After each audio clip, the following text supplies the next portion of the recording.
Joining me now, Antoine Chkaiban, a New Street Research Technology Infrastructure Analyst. Antoine, it's good to see you.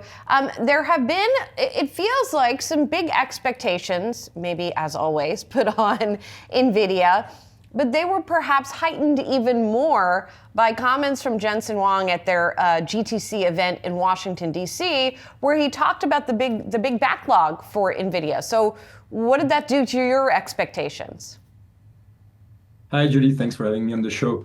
So yeah, Jensen's comments in Washington, he's talking about booked business, booked Blackwell and Rubin business over 2025 and 2026 cumulative.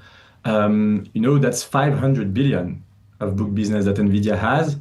And if you look at the sequential trajectory that this implies for the business, it implies that NVIDIA is going to grow its data center revenues, close to 20%. Sequentially every quarter from now until the end of 2026. And if you look at expectations, actually at consensus expectations, they definitely don't reflect that kind of upside. So that's one thing. And then if you look at things from another angle, if you look at it top down and how much NVIDIA's major customers are planning to invest, so like the capex plans of Amazon, of Google, of Microsoft, of Meta, actually they're very consistent with such a sequential trajectory. So bottom line is we think that the setup is looking very good for NVIDIA from multiple angles for the coming quarter and entering 2026. Antoine, what do you expect to hear about supply from NVIDIA? Because we know, or at least we seem to know, that demand is out there. In the past, the company has had some bottlenecks for supply. Do you think that that is still going to be an issue? So there are multiple levels, where there could be some bottlenecks. So you have, like manufacturing the GPUs themselves. For example, you need a lot of HBM memory, you need a lot of CoWoS to package all that together and make the chip. I think, NVIDIA has worked very hard to secure supply, and I'm not too worried that this could be a bottleneck, there could be a bottleneck at this part of the supply chain. If you look, further down, so you have, for example, CoreWeave talking about some issues in rolling out powered AI shells. I think for now the issue is mostly isolated and probably related to the scale of the company. If you look at the NVIDIA's largest customers, I think they probably have a more diversified set of partners with whom they're rolling out these shells. So we're less concerned. And then lastly, everybody's been talking about power as an issue, like actual power, actual gigawatts. I also don't think that this is going to be an issue because there are a lot of efficiencies that we can find throughout the supply chain. So I'm not too concerned about supply being an issue in 2026. Let's talk about the stock for a moment here, because yes, it's up something like 40% this year, but 5 of the past 8 reports, even when the company has beat, and it's usually beat, the stock goes down 5 of the past 8 times. As I mentioned, expectations are high here. So do you expect the stock to perform in line with maybe the beat that we might see from the company? At some point, the earnings power of NVIDIA, so if they actually, deliver on the booked business that the CEO shared at GTC in Washington, that means that earnings are going to approach, $9 next year.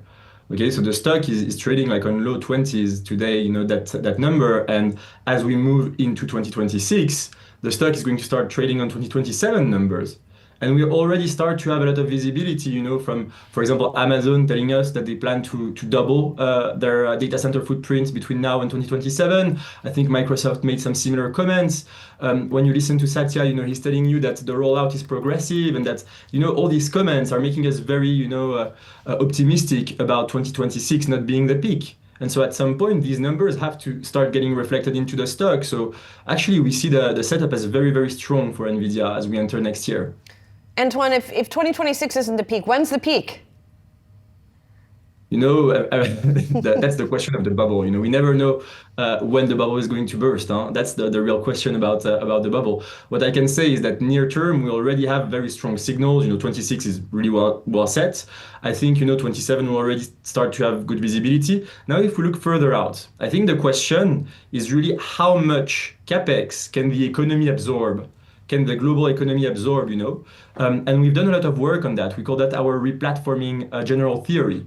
And actually, there's plenty of room for the entire economy to absorb, north of $3 trillion of data center capex. We're still at half a trillion next year, for the top four hyperscalers. As long as the economy can extract productivity gains and continue to grow, with all this infrastructure, there is no reason to stop investing. Now, of course, we could see a pause at some point. We could see, one of the hyperscalers, for example, try to replatform too quickly, invest too quickly in its infrastructure, invest too quickly in its cash costs, so for example, in its workforce. And that could result in margins compression, that could result in a slowdown in investment. We don't know exactly when that's going to happen, but it's always a risk. But there is definitely a scenario in which between now and 2035, global data center spending, grows like 10x. So there's still plenty of room for the bubble bursts. Does it give you any cause for concern that SoftBank and Peter Thiel both have announced they've sold their Nvidia shares in the past week or so? I mean, for example, SoftBank sold its Nvidia shares, but to invest in OpenAI. So, Right. it's always, where do you see most upside? And I think, there's still a bit of a question mark on if you take like the entire AI infrastructure stack from chips all the way to models and applications. Some have a different view on which part of the stack is going to capture most of the value. It's not to me any reason to be concerned.